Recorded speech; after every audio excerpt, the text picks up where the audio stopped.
Hello mga kabes.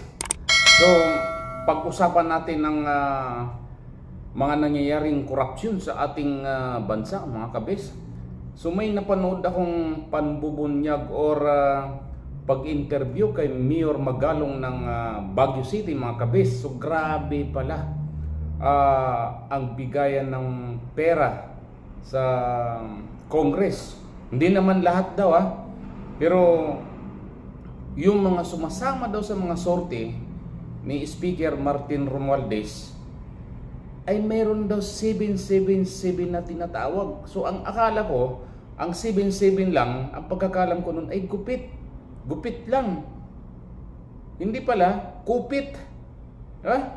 So pakinggan natin ang pahayag ng ating buting mayor ng Baguio na si Benjamin Magalong, na ayon sa reliable source nila ay talagang mayroon daw bigayan na nangyayari na 777, 7 na Ike's, 7 na AKAP, 7 na MITE, 7 na tupad. So 7 million times 4, diba? Kung makaapat ka na sorte na sumama kay speaker, mayroon kang 21 million. So hindi tayo nagsasabi niyan, mga kabis. Ayun lang ito sa pahayag ni Mayor Benjamin Magalong sa interview sa kanya.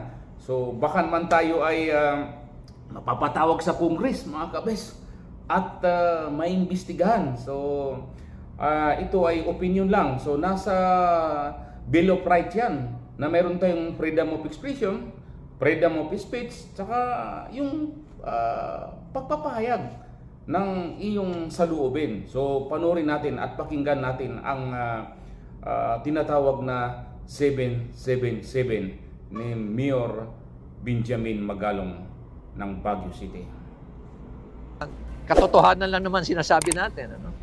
There's an allegation about the 777 na based dun sa aming pagtatanong din at based dun sa aming mga very reliable na sources, talagang totoo naman na meron talagang every time na sumama ka sa sortie ni Speaker, every congressman gets 777, 7 million na AIX or AKAP, 7 million na MAIP, and 7 million na tupad. So that's about 21 million. Kung nakaapat ka ba naman na sortie, 21 times 4. Diba? So, may pira ba talaga o wala? Yan lang ang tanong ng taong bayan. Kaya kayo nang bahala humusga, mga kababayan.